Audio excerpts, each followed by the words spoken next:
점심 식사는 잘 하셨습니까? 네.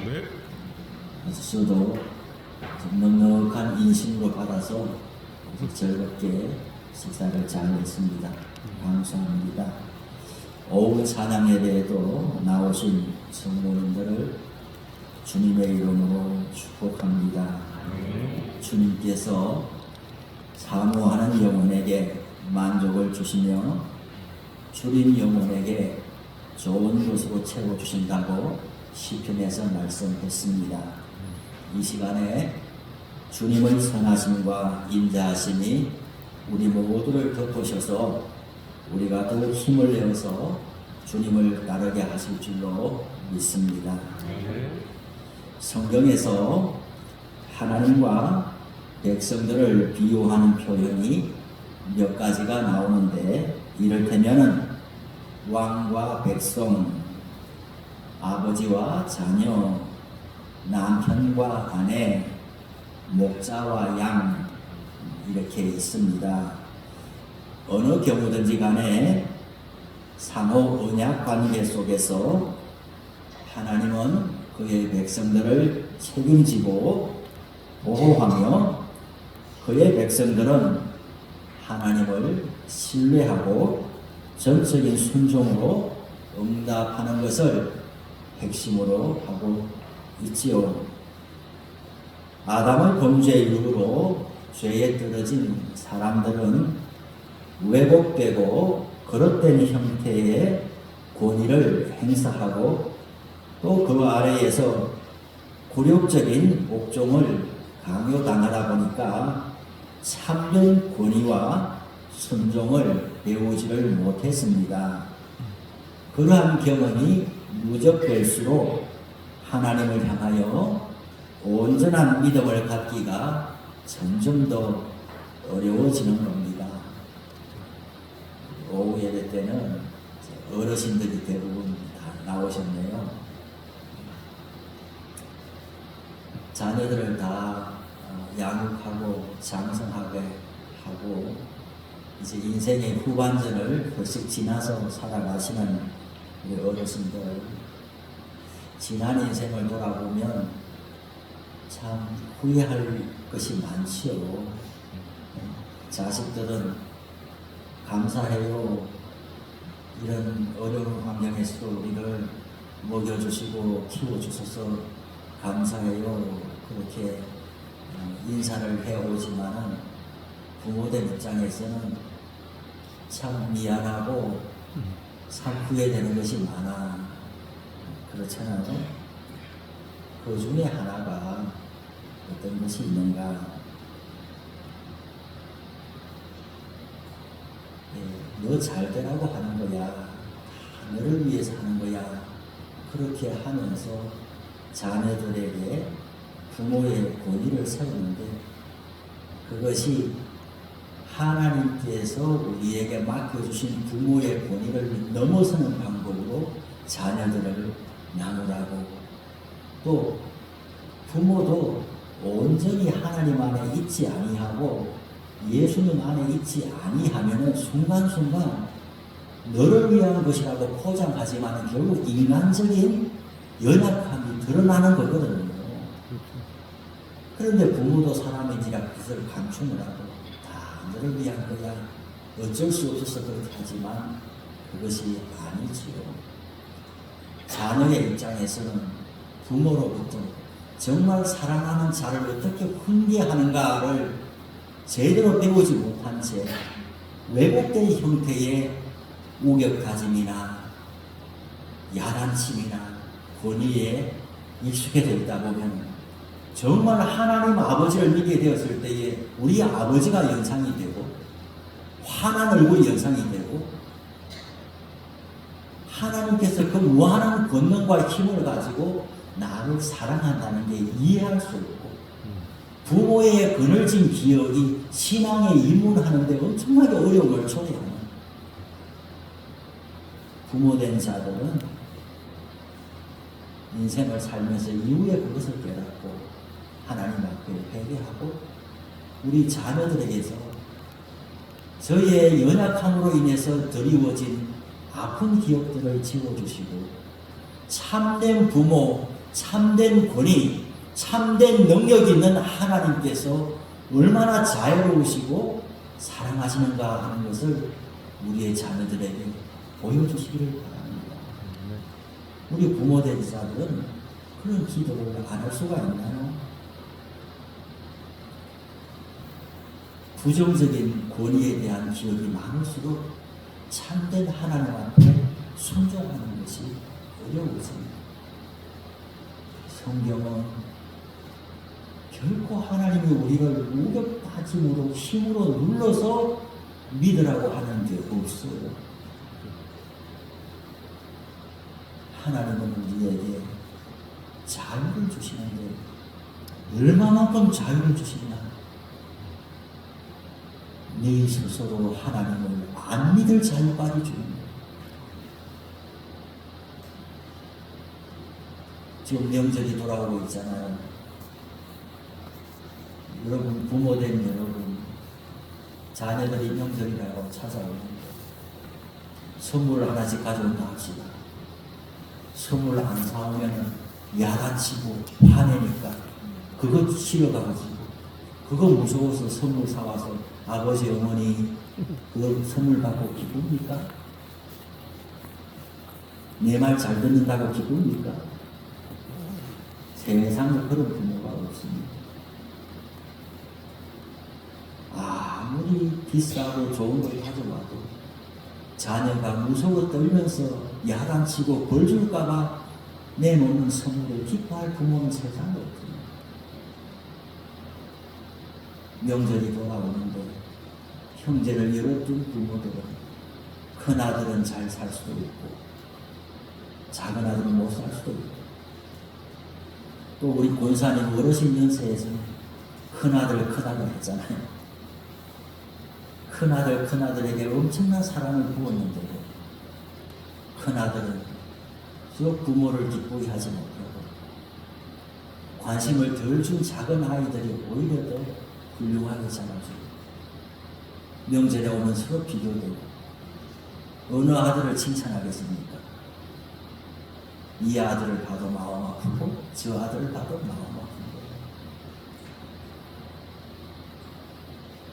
명절이 되면 더 하지요. 하나님은 우리에게 자발적으로 하나님의 은혜와 사랑이 너무 감사해서 내가 하나님을 믿습니다. 시편 말씀에 의하면 나는 죄인인 줄 내가 아니 나를 주의 제단불에다가 묶어 놓으십시오. 그렇게라도 나는 하나님을 믿으며 살고 싶습니다. 세상에서 만나는 많은 힘 있는 자들 앞에서 우리가 직장에서 괴로움 당하고 직장에서 굴욕적으로 하나님도 그러실 것이라는 것 때문에 깊이 신앙으로 들어가지 못하는 분들이 있어요. 하나님은 우리를 그렇게 대하지 않아요. 너 나 안 믿으면 지옥 갈 거야. 하나님은 그렇게 우리를 신앙으로 이끌지 않아요. 하나님을 믿는 것이 얼마나 좋은 것이냐. 인간에게 하나님을 떠나서 살아가는 얼마나 이 괴로운 인생에 하나님 앞에 돌아가는 것이 소망이고 빛이고 영원한 희망이라는 것을 알고서 하나님이 나를 버릴지라도 나는 하나님 따라가겠습니다. 신약 성경의 복음서에 나와 있는 그 혈육돈 여거, 그 앓는 여인처럼 주님의 옷자락이라고 붙들어도 나는 따라가겠습니다. 너한테 줄 은혜는 없어. 어우, 자존심 상해. 주인의 상에서 떨어지는 떡을 개들에게 던지는 법이 없어. 그런 말을 들어도 나는 주님의 구슬이라도 먹을 거예요. 주님의 은혜가 얼마나 우리를 살게 하는지를 아는 오전의 말씀에 가까는 농부가 보화를 발견하는 것을 그런 기쁨을 아는 자가 나는 주님이 나를 내쳐도 따라갈 거예요. 너를 모른다고도 나는 따라갈 거예요. 주님의 마당에 못 들어가면 나는 대묵 가더라도 나는 주님의 집에 있을 거예요. 이것이 우리 믿는 사람들이 주님의 은혜를 맛보고 살아가는 방식이죠. 하나님은 지시와 명령과 이런 것을 통해서 우리에게 믿음을 강요하지 아니하고 항상 구체적인 역사적 사건 속에서 자신을 계시하심으로써 하나님께서 어떤 분이신지를 보여주는 거예요. 말로만 믿어라 믿어라 하는 것이 아니라 구체적인 행동으로 역사적인 사건 속에서 하나님이 얼마나 우리에게 좋은 분인가 하는 것을 보여줌으로써 나를 못 믿겠거든 이것을 보고 믿으라. 예수님께서 요한복음에 말씀했잖아요. 나를 못 믿겠거든 내가 행한 일을 보고 나를 믿으라고 하시는데, 그래서 성경에 특별히 구약에는 구체적인 사건들이 그렇게 많이 나오는 거예요. 십계명을 주실 때에 당장 앞줄에 뭐라고 나와요? 너 나 믿어라 말하지 않았어요. 나는 너를 애굽 땅 종되었던 집에서 인도하여 낸 여호와니 너는 나의 말을 들어라. 우리는 모르고 믿는 게 아니에요. 모르고 믿는 게 아니에요. 하나님께서 항상 우리보다 먼저 행하신 일을 보고서 하나님이 이런 분이군요 하고 믿는 거예요. 예수님께서도 언제나 뭐라고 그랬어요? 나를 따르라고 했어요. 우리가 어떻게 믿습니까? 일단 한번 믿어봐봐. 이게 아니라 예수님께서 앞장서서 가시면서 나를 따르라 했어요. 히브리서에는 뭐라고 말씀하나요? 믿음의 주요 또 온전하게 하시는 이인 예수를 바라보자. 예수가 어디 있어요? 우리 앞에 있어요. 믿음의 주요, 믿음의 주인이신 예수님께서 하나님께 얼마나 순종을 바치셨는지를 앞서가서 보여주면서 믿는 거는 이런 거야. 구약의 여호와 하나님도 신약의 예수님도 항상 우리보다도 먼저 앞서 가시는 거예요. 오래 예수 믿다가 길을 잃은 분들이 있습니까? 교회에 나오기는 나오지만 그만 재미가 없는 분들이 있습니까? 우리는 우리 앞서 가신 하나님을 믿는 거예요. 우리 앞서 가신 예수님을 믿는 거예요. 주님은 언제나 우리의 앞에 계십니다. 우리보다 앞서 나가십니다. 우리가 갈 길을 몰라도 주님은 우리가 갈 길을 인도해 주시며, 우리가 어려움을 당할 때에 피할 길을 주시며 감당치 못할 시험당함을 허락지 않으신다고 말씀했습니다. 하나님의 사람 모세는 출애굽 이후에 광야 40년을 회고하면서 신명기 1장에 이렇게 말씀합니다. 그는 너희보다 먼저 그 길을 가시며 장막 칠 곳을 찾으시고 밤에는 불로 낮에는 구름으로 너희가 갈 길을 지시하신 자이십니다.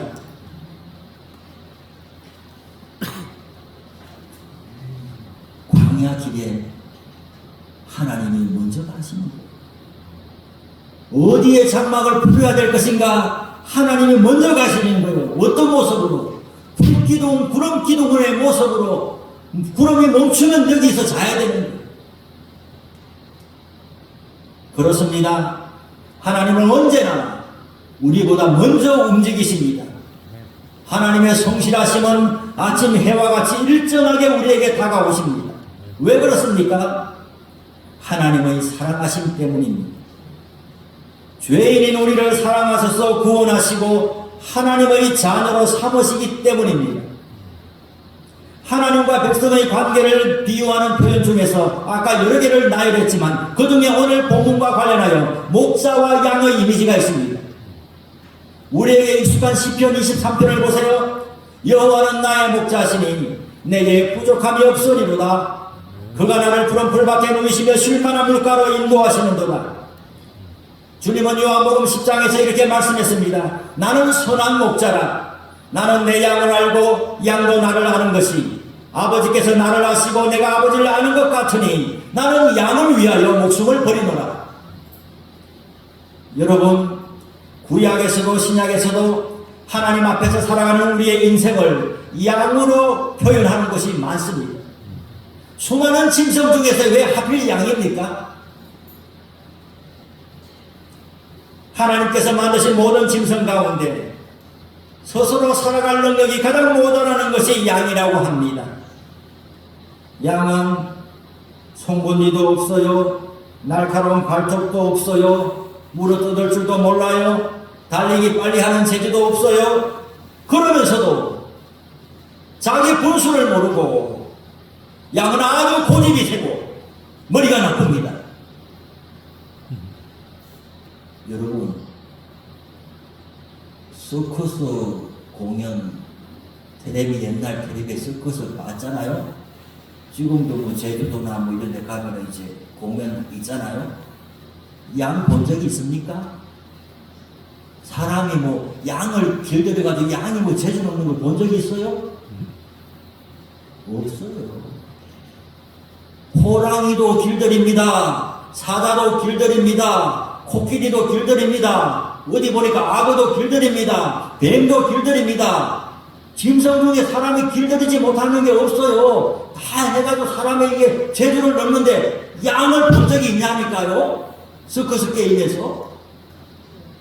양은 세상에 너무나 고집이 세고 머리도 나쁘고 완고해가지고 길들일 수가 없는 거예요. 게다가 양은 지저분합니다. 몸이 더러워져도 그냥 뒹굴며 사는 거예요. 양은 눈이 나쁘다 그래요. 한 2m, 양은 여기서 앞에 작은 강대상까지도 이게 안 보인다 그래요. 양이 이렇게 다니는 걸 봤습니까? 항상 머리로 이렇게 다니는 거예요. 자기 앞에밖에 못 보는 거예요. 그렇기 때문에 지금 눈앞에 나를 해칠 사나운 짐승이 오는지도 모르고 아무것도 모르는 거예요. 오직 내 눈앞에 있는 풀만 뜯어먹는 데 관심이 있을 뿐이에요. 이렇게 스스로 뭔가 아무것도 할 수 없는 양이 뭐가요? 고집을 세고 머리를 나쁜다는 거예요. 성경에서 수많은 짐승 중에서 왜 하필 우리 인간을 양에 비유하시냐고요.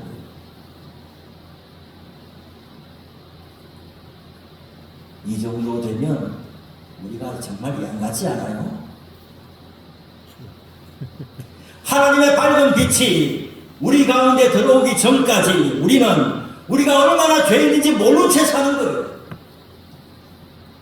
양이 스스로는 아무 능력도 없으면서 고집만 세고 그냥 자기 마음대로 사는 것처럼 우리 사람은 하나님의 은혜가 아니고는 아무것도 스스로 할 수 없는 사람이 우리의 생명이 코끝에 있어서 하나님이 한순간만 멈추게 하면은 어떤 것도 우리에게 소유가 아니고 다 놓아줄 수밖에 없는 걸 알면서도 마치 하나님 없이 살아갈 수 있는 것처럼 제 마음대로 사는 게 우리 인생이란 말이에요. 하나님의 밝은 빛이 우리에게 들어오기 전까지는 우리가 얼마나 어두컴컴한 인생이라는 것을 알지 못하고 우리가 얼마나 어리석었고 우리가 얼마나 고집스럽고 완고한지 그래서 얼마나 하나님을 거역하고 우리 마음대로 살아왔는지를 우리는 정말 모른 채 산단 말이에요. 하나님의 심판 아래 있는 줄도 모르고 천년만년 살 것처럼 그렇게 산단 말이에요. 야고보서 4장에서는 무엇이라 말씀합니까? 내일 일을 너희가 알지 못하는도다. 너희 생명이 무엇이냐? 너희는 잠깐 보이다가 없어지는 안개니라. 시편 146편에는 뭐라고 말씀합니까? 그의 호흡이 끊어지면 흙으로 돌아가서 그날에 그의 생각이 소멸하리로다. 하나님의 사랑하심과 돌보심이 없다면 우리는 정말 아무것도 아닌 인생이고 결국은 영원히 멸망할 수밖에 없는 인생인데, 우리는 참으로 하나님을 만나기 전까지는 그것을 알지 못한 채 우리가 상당히 괜찮은 사람인 것처럼 살아가니 어찌 우리가 양과 같은 인생이 아닐 수가 있겠습니까? 이러한 우리 인생을 불쌍히 여기셔서 하나님은 날마다 우리에게 일용할 양식을 주시고 때마다 일마다 도우셔서 하나님의 자녀로 이끌어 주십니다. 하나님께서 양과 같이 연약하고 갈 길 모르는 우리 인생, 광야같이 험하고 거친 세상을 살아가는 우리 인생에게 어떤 방법으로 찾아오시고 어떻게 은혜를 베풀어 주시고 우리를 어떻게 인도하시는지를 오늘 본문에 알 수가 있다는 말입니다. 다윗이 시편 23편에서 그가 나를 푸른 풀밭에 누이시며 실만한 물가로 인도하시다라고 했는데, 출애굽한 이스라엘 백성들이 광야에서 40년을 지내는 동안 하나님은 매일 아침마다 만나를, 저녁에는 메추라기를 내려주시고 반석에서 물을 터뜨려서 마시게 하여 주셨습니다.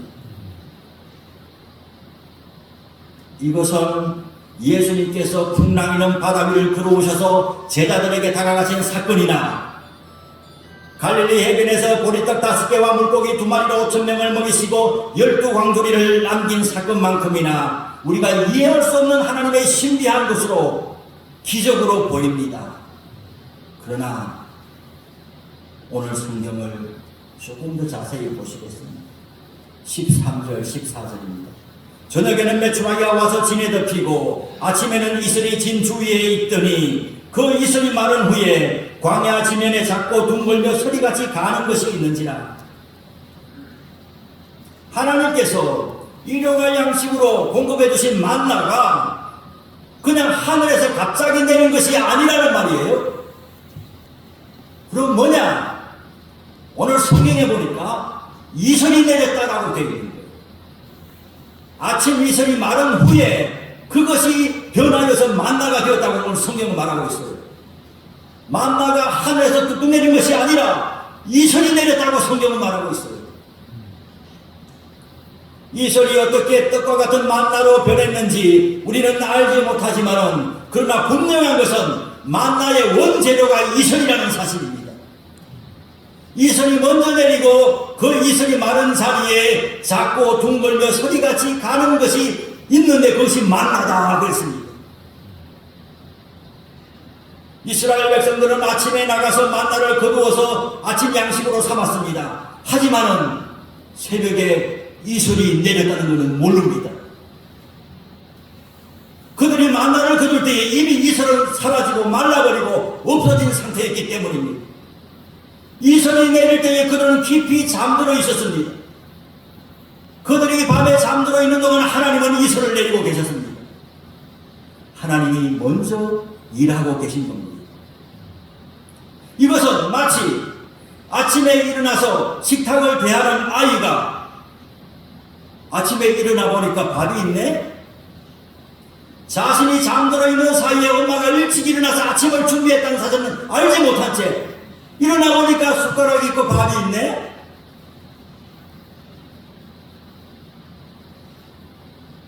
하나님의 사랑하심과 돌보심은 당장 눈에 보이는 것뿐만 아니라 그 이전에 이미 우리가 알지 못하는 순간에 하나님이 준비하고 계시다는 것을 우리는 압니다.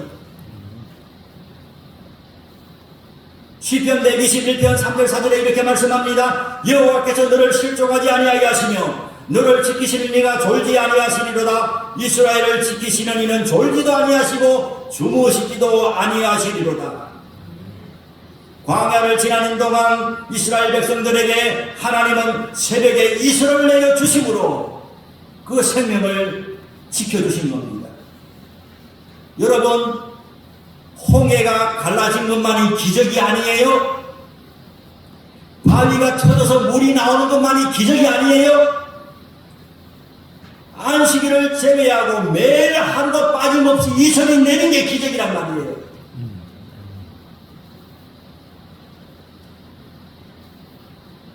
광야에 내리는 이슬은 만나의 원재료가 될 뿐만 아니라 다른 생물들도 살아가는 재료가 되는 거예요. 이스라엘 백성들은 출애굽하여 나올 때에 양과 염소를 비롯하여 많은 짐승들을 데리고 나왔다고 성경에 되어 있습니다. 광야는 풀도 없어. 개울도 없어. 사람만 먹을 물이 없는 것이 아니라 짐승들도 물을 먹어야 되는데 그 짐승들이 어떻게 사냔 말이에요. 뭘 먹고? 비가 오지 않는 광야에서 짐승들이 살아갈 수 있는 이유는 새벽마다 이슬이 내리고 하루 살아가고 말라버리는 요만한 그 풀이라 할지라도 그 연한 풀들이 조금씩 매일마다 나타나니까 짐승들이 그걸 먹고 사는 거예요. 이슬은 사람만 살리는 것이 아니라 짐승들도 살리는 거예요. 뿐만 아니라 큰 짐승, 작은 짐승, 광야의 무슨 도마뱀이나 정갈이나 이런 것들은 사람에게 해롭지만 그들 또한 무슨 재주로 삽니까? 새벽마다 내리는 이슬을 먹고 사는 거예요. 이스라엘 백성들은 광야에서 만나라와 메추라기만 먹은 것이 아니라 짐승도 잡아먹고 고기를 먹고 그 짐승의 가죽으로 옷과 실을 만들고 그 짐승의 뼈는 불과 물을 태우는 땔감으로 사용하고 그러니 우리는 성경을 읽을 때에 하나님께서 옳거니 광야 40년 동안 하나님의 은혜로 살았습니다. 만나와 메추라기를 먹고 살았습니다. 아멘. 이렇게 끝나지만은 하나님께서 밤마다 새벽마다 이슬을 내려주셔서 모든 생물이 살게 됐다는 거예요. 광야에서 뿐만 아니라 가나안 땅에 들어가서도 이스라엘 백성들의 생존을 위해서는 비도 필요하지만 비가 자주 오는 건 아니에요. 날마다 일정하게 내리는 이슬이 너무 중요한 거예요. 호세아서 14장에 가면 하나님이 친히 뭐라고 말씀하시느냐? 내가 이스라엘 백성에게 이슬과 같으리니 그가 백합화 같이 피겠고 레바논 백향목같이 뿌리가 박힐 것이다. 하나님께서 사랑하시는 백성들에게 내가 너희에게 이슬 같은 존재로 다가가겠다. 인생을 살다 보면 하나님께서 소낙비 같은 은혜를 내려주실 때가 있는가 하면 이슬 같은 은혜를 내려주실 때도 있는 거예요.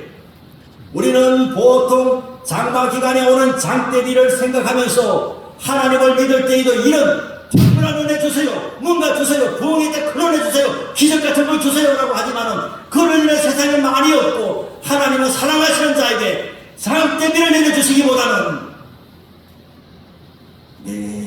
나는 기적으로 취급도 안 하는, 나는 기적으로 취급도 안 하고 그냥 무심히 지나가는 이슬 같은 은혜를 날마다 일정하게 내려주심으로 주의 백성들을 사랑하시고 돌보시는 거예요. 예수님은 들에 핀 백합화를 보라고 하셨습니다. 어떻게 자라는지 어떻게 그토록 예쁜 겉을 피우는지 보라고 하셨습니다. 들의 백합화가 비가 세게 오면 다 떠내려 갑니다. 매일 아침마다 이슬이 내리기 때문에 사는 거예요. 우리 인생도 마찬가지입니다. 날마다 베풀어 주시는 하나님의 이슬 같은 은혜가 우리를 살게 합니다. 오늘 설교 제목이 이슬 같은 은혜. 이슬은 밤에 내립니다. 새벽에 내려요. 우리가 잠들어 있을 때 내려요. 우리가 잠들어 있을 때 하나님 일하시는 거예요. 인생의 어두운 밤에 이슬은 내리는 거예요. 내가 더 이상 견딜 수 없다는 지점에 이를 때에 하나님을 일하고 계십니다. 비는 내릴 때에 요란하게 내립니다. 나 내려간다 하고 지붕을 막 두들기고 땅을 막 파이게 하면서 요란하게 비가 내리지만은 이슬은 서로 소문없이 내립니다.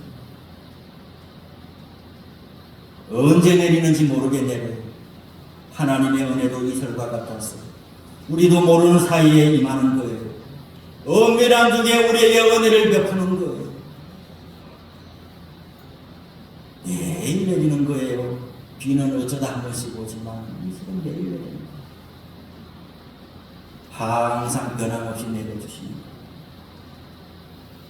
여러분, 매 주일마다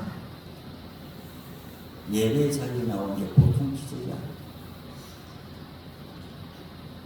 여러분들이 이 자리에 있다는 것은 여러분이 적어도 여기 앉아있을 만큼 하나님의 건강을 주셨다는 뜻입니다.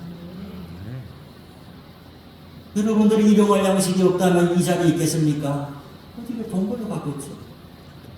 그러나 하나님께서 이 자리에 주의를 지키며 앉아있어도 나의 일용할 양식을 책임져 주신다는 믿음이 있고 그 삶을 주셨기 때문에 오늘 제가 앞에서 보니까 소중한 얼굴이 아무도 없어요. 설교 2시간에도 우리 다 들을 거예요. 이런 넉넉한 표정하고 앉아있어요. 빨리 끝나고 돈 벌러 가야 되는데 이런 얼굴 보니까 하나도 없어요. 은혜예요. 집에서 내외간에 오늘 아침부터 지당 싸웠다 해봐요. 교회 가기 싫어하고 누군가는 안 나올 거예요. 집에 있을 거예요. 누군가는. 그런데 가족들끼리 나와 있다는 것은 그만큼 화목하다는 거예요. 하나님은 이슬 같은 은혜로 우리를 책임져 주시는 거예요. 매일 새벽 기도하시는 분들은 나는 습관처럼 해라고 하지만 매일 새벽 기도하는 게 은혜예요. 매일 말씀을 묵상할 때마다 주일마다 예배 참여할 때마다 하나님은 이슬 같은 은혜로 우리를 끌어주시는 거예요. 예수님도 새벽에 일찍 일어나서 한적한 곳에 나가서 기도하셨습니다. 5년, 10년, 20년 우리 신앙생활의 연수를 더해갈수록 여러분 번쩍번쩍 하는 것에 너무 욕심내지 말고요. 우리 연세 많으신 분들은 많이 계십니다. 인생 오래 살아보니 어떻습니까? 진짜 귀한 것은 일정하게 우리가 누리고 있는 소박한 하루 일상이 귀한 거예요. 자식들이 출세해가지고 남들 못 가보는 해외여행 한 달 보내줘도 그때뿐이에요. 멋있는 옷 사입혀줘도 동네 한 바퀴 돌면서 나 뭐 좀 달라진 거 없어? 뭐 한 번 자랑하면 그만이에요. 그냥 하루하루 일정하게 화목하며 살아가는 것이 그게 이슬 같은 은혜라니까요. 교회 오면 목사님 있고 목사님 기도해 주세요. 우리 집에 신방 와주세요. 자까닥 달려가. 목사는 교회 성도들이 있어 감사하고. 뭐가 부럽습니까? 큰 교회 부럽습니까? 막 부흥하는 교회 부럽습니까? 막 몰려다니는 교회 부럽습니까?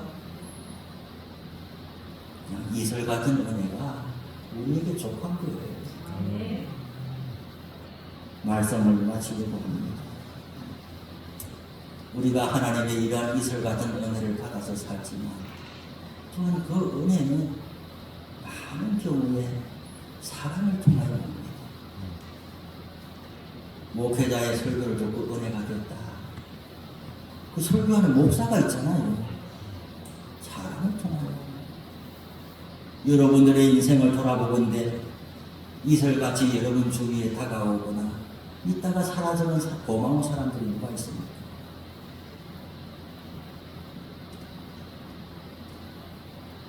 누가 있습니까?